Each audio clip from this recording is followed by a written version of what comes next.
오늘 함께 묵상할 말씀은 요한복음 1장 19절에서 28절까지 말씀입니다.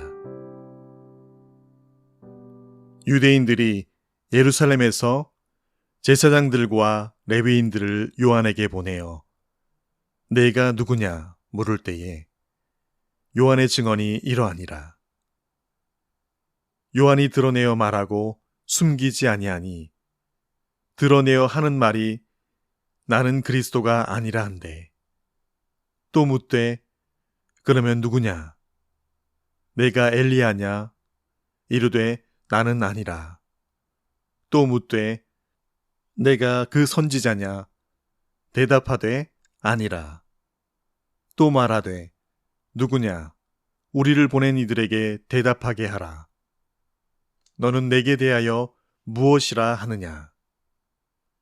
이르되 나는 선지자 이사야의 말과 같이 주의 길을 곧게 하라고 광야에서 외치는 자의 소리로라 하니라. 그들은 바리새인들이 보낸 자라. 또 물어 이르되 네가 만일 그리스도도 아니요 엘리야도 아니요 그 선지자도 아닐진대 어찌하여 세례를 베푸느냐?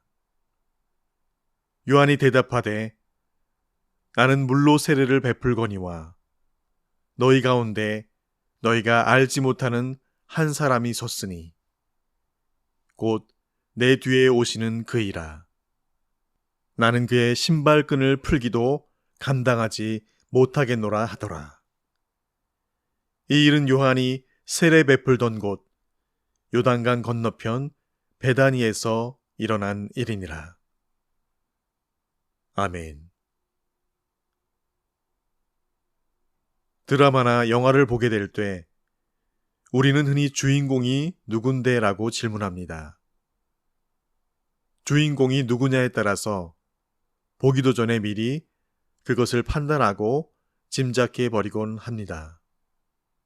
바라고 원하는 것만큼 그래서 우리 역시 현실의 삶 가운데서 주인공이 되고 싶어 합니다. 그러나 누군가가 당신은 누구십니까? 라고 물었을 때 네, 저는 지금 이곳의 주인공입니다. 라고 말한다는 것, 그 역시 쉽지 않은 일일 것입니다. 내가 누구인지를 정확히 아는 것, 주인공이 되는 것만큼 참 쉽지 않은 일입니다. 내가 누구인지를 확실하게 안다면 그는 이 땅에서 절반은 성공한 사람이라고 할 수 있을 것입니다. 그런 의미에서 나 자신의 정체와 한계를 깨닫는 것 역시 그리 쉽지 않은 일이죠. 그런데 오늘 본문에 등장하는 주인공인 세례 요한은 자기가 누구인지를 잘 알고 있는 사람 중에 한 사람이었습니다. 유대 종교 지도자들이 사람들에게 인기가 높은 이 세례 요한에게 사람을 보내어 그의 정체에 대해 묻고 있습니다. 사람들은 세례 요한을 메시아라고도 하고 엘리야라고도 하고 그 선지자라고도 했습니다. 그 선지자란 하나님이 모세에게 약속하신 모세와 같은 선지자를 가리킴으로 메시아를 의미하죠. 세례 요한은 자신이 엘리야도 아니고 메시아도 아님을 분명히 밝혔습니다. 예수님은 세례 요한이 엘리야라고 하셨는데 이는 주의 길을 예비하는 자, 엘리야의 사역을 말씀하신 것이지 세례 요한이 다시 살아 돌아온 엘리야라는 말씀은 아니었습니다. 세례 요한이 언급한 주의 길을 곧게 하라고 광야에서 외치는 자의 소리, 이사야 40장 3절의 말씀, 이 증거도 같은 의미이죠.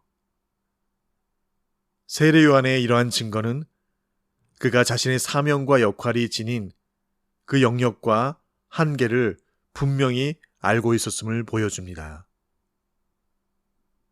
사람들에게 관심과 사랑을 받게 되면 스스로 교만에 빠지기가 쉽지요. 그러나 세례 요한은 하나님의 뜻을 분명히 알고 자신의 사명을 감당하는 일에만 최선을 다했으며 결단코 그 어떤 헛된 욕망을 품지 않았음을 오늘 본문은 그의 대답과 그들에게 그 자신이 누구인지를 설명하는 것을 통해서 이를 밝혀주고 있습니다. 그래서 예수님은 세례 요한이 여자가 낳은 자 중에 제일 크다라고 마태복음 11장 11절에는 그리 칭찬하고 계시죠. 세례 요한의 이러한 자기 정체에 대한 분명한 인식과 실천은 오늘을 살아가는 우리 모든 믿는 자들에게도 본이 됨을 봅니다. 그저 하나님이 자신에게 맡겨주신 그 사명과 역할에 주신 것에 대한 이 땅에서의 청지기로서의 역할에 충실함으로 하나님의 뜻을 이루어 드리는 것. 세례 요한은 바로 하나님의 일꾼의 바른 정석의 모습을 우리에게 시사해 주고 있습니다. 유대 종교 지도자들의 질문이 세례 요한에게 계속적으로 이어집니다. 내가 메시아도 아니면서 왜 세례를 베푸느냐라고 질문하지요. 그들이 세례에 관해 질문한 이유는 당시 사람들이 세례를 메시아의 사역으로 이해했기 때문입니다. 물로 씻는 정결 의식은 메시아가 오시면 자기 백성에게 행하실 의식으로 여겼기 때문이죠. 세례 요한은 자신이 베푸는 세례와 그리스도께서 행하실 세례가 분명히 다른 차이가 있음을 그들에게 설명합니다. 그리스도께서 베푸는 세례는 자신이 지금 베푸는 물 세례와는 근본적으로 다른 것임을 말하고 있습니다. 그저 자신은 그리스도의 신발끈을 푸는 그 일조차도 감당하지 못한다라는 세례 요한의 말은 그리스도께서 행하신 성령 세례와 자신의 물 세례를 비교한 것으로 설명하고 있죠. 세례 요한의 세례는 그리스도께서 성령 세례를 베푸시기 전에 먼저 백성을 회개시켜 정결하게 준비시키는 과정이었습니다. 세례 요한은 그들이 그리스도를 알지 못한다라고 단정합니다. 그들은 그저 마귀에게 속한 자들로서 메시아를 알아보지 못할 것임을 지적한 것이지요. 마태복음 3장 7절에는 세례 요한이 그들을 향해 독사의 자식들이라라고 독술한 이유이기도 합니다. 그들의 신랄한 질문과 끊임없는 비아냥 속에서 그럼에도 불구하고 세례 요한은 메시아를 전하며 자신의 사명을 끝까지 감당하기 위해서 그 자리에 서 있습니다. 자신을 메시아로 오해하는 자들에게 다른 분이 메시아로 오실 것임을 선포하며 메시아의 길을 예배했던 자, 바로 그가 세례 요한이었습니다. 한편으로는 세례 요한이 자신을 추앙하고 메시아라고 자기를 일컬으며 할 수만 있다면 자신은 그들로부터 존경과 권세와 많은 재물과 얼마간이겠지만 그 놀라운 것들을 주인공처럼 누릴 수도 있었을 것입니다. 누구에게나 자신이 주인공이 되고 싶은 욕망이 다 있기 때문이죠. 그러나 세례 요한은 단호하게 자신은 주인공이 아니고 주인공이 따로 있다라고 증언합니다. 세상에서 각광을 받고 중심이 되는 것에 있어서 가장 중요한 것은 그 주인공은 늘 내가 되어야 한다고 가르칩니다. 어쩌면 다른 사람들을 위해서 수고하고 섬기고 헌신한 뒤에도 사실 그 뒤에 남는 것은 그 일을 내가 해냈어. 내가 했다니까. 바로 그 중심에 내가 여전히 주인공으로 남아있음을 봅니다. 다른 사람을 도와서 그 사람이 빛나도록 하고 자신은 어둠에 가려져서 숨겨지고 아무도 기억지 못한다면 대부분의 사람들은 그 일 하고 싶어 하지 않을 것입니다. 그런데 그것이 사람들이 알아주고 사람들이 기억해 주는 일이라면 그럴 수 있겠지요.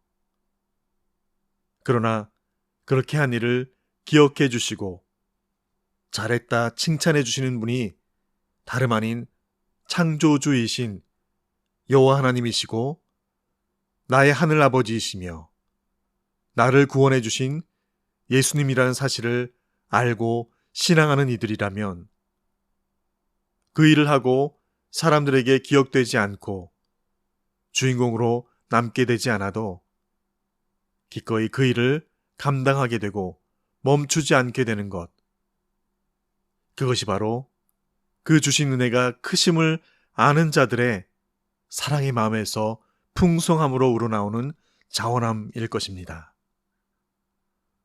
오늘도 주신 이 한 날이 내가 아니라 우리 예수님께서 주인공 되시는 그런 한 날로 살아드리는 그런 저희 모두가 되어지길 간절히 축원드립니다. 주신 말씀 기억하며 함께 기도하시겠습니다. 나는 선지자 이사야의 말과 같이 주의 길을 곧게 하라고 광야에서 외치는 자의 소리로라 하니라. 요한이 대답하되 나는 물로 세례를 베풀거니와 너희 가운데 너희가 알지 못하는 한 사람이 섰으니 곧 내 뒤에 오시는 그이라. 나는 그의 신발끈을 풀기도 감당하지 못하겠노라 하더라. 아멘. 아버지 하나님, 세상을 보고 듣고 만지고 맛보는 주체는 내가 되어야 하지만 그러나 그 모든 판단과 구별과 분별의 손잡이는 내 삶의 주인공 되시는 내 구주 예수님께 내어드리는 연습, 이 경건의 연습과 훈련이 나의 매일의 습관이 되게 하여 주시옵소서. 육신의 장막에 거하는 자로서 날마다 제어하고 다스려야 하는 모든 욕망과 욕심, 그리고 여전히 때마다 남아있는 내 삶의 죄성의 앙금들이 내 삶의 주인이신 주님이심을 인정하고 청정하는 것에 방해되지 못하도록 주님, 오늘도 오직 여호와의 율법을 즐거워하여 그 율법을 주야로 묵상하는 자로 서게 하여 주시옵소서. 나를 주인공 되시게 하시기 위해서 친히 나무 십자가에 달려주신 우리 구주 예수님의 이름으로 기도합니다. 아멘.